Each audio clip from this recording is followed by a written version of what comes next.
Good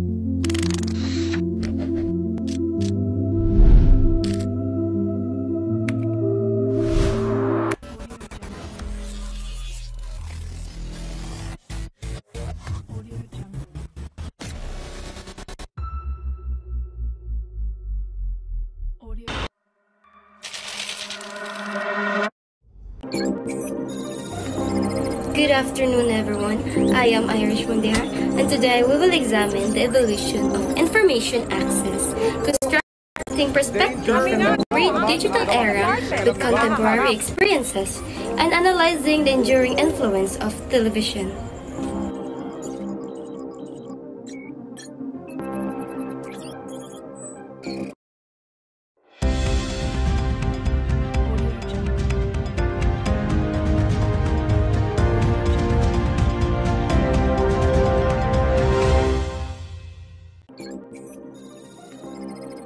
Good afternoon, sir. May I know your name and age?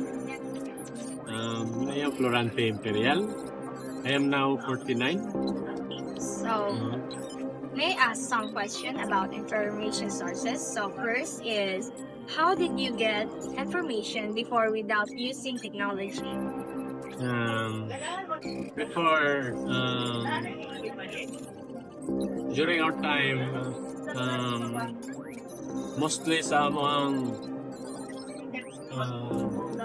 kuhamig mga information through textbook, library, television, manual siya ba? Manual. Sometimes, mga credible person. So, mga na, for example, teachers, mga tao nga, ilaka, inana ang way pagkuha mga information. Isod siya, kuhan siya na spend ka o grabe mong effort kay ito pa kag library, like for example, ito pa kag library niya. Bukay pa ka, dyan pa kagbon, and ang sa kadlaw sa akin, dili pa paigo. Doon nagyoy kay time na you spend time, more time para sa ato ang pangitang information. So, na mo ang ways na pagkuha sa sa una. During our time, wala pa social media, wala pa ganun. Second, what did you use to gather or to get information in today's period or modern world? Okay, so to this period, during this time, getting information is very, very easy compared to before. Just click your mouse, just type the Google, and then you can have the information you need. Social media helps a lot, mas dali, mas paspas, mas gamay ra ang imong time mas spend na pagkuha information, i-compare mo karon mas nindot karon kay less good siya ang gastos kay naaro kas balay pwede na ka ma-inform.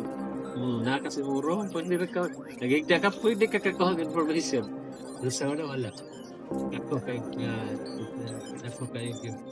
different hanggang sa before, so very simple ang social media,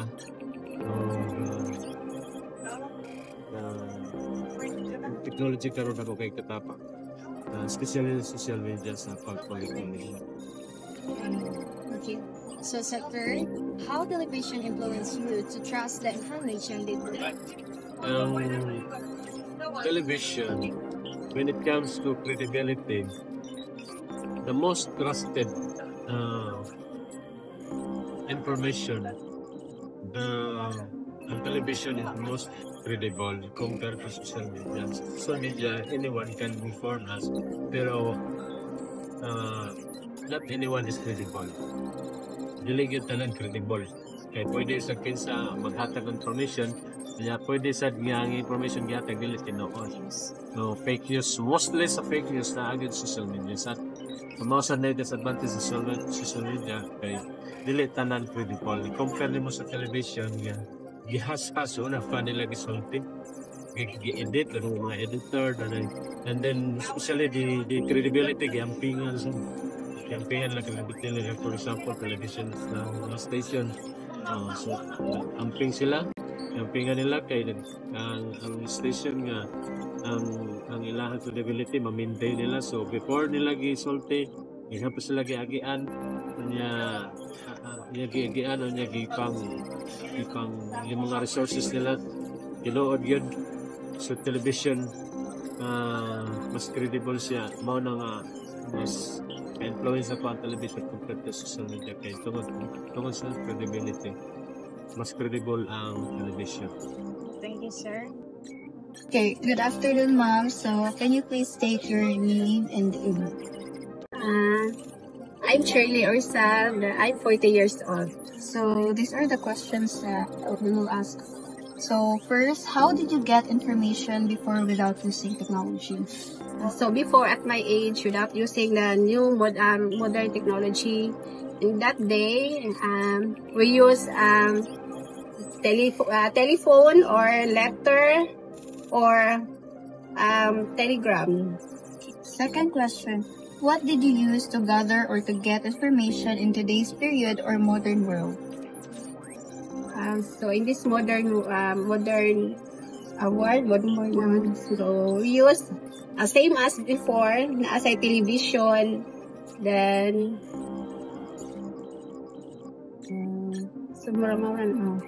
Third question, how television influenced you to trust the information they provided? So television, I trust television.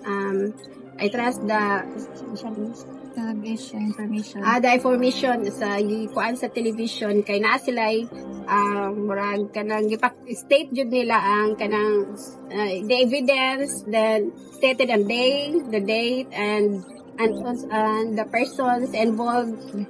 That's why I trust television. Okay, thank you very much for letting us know.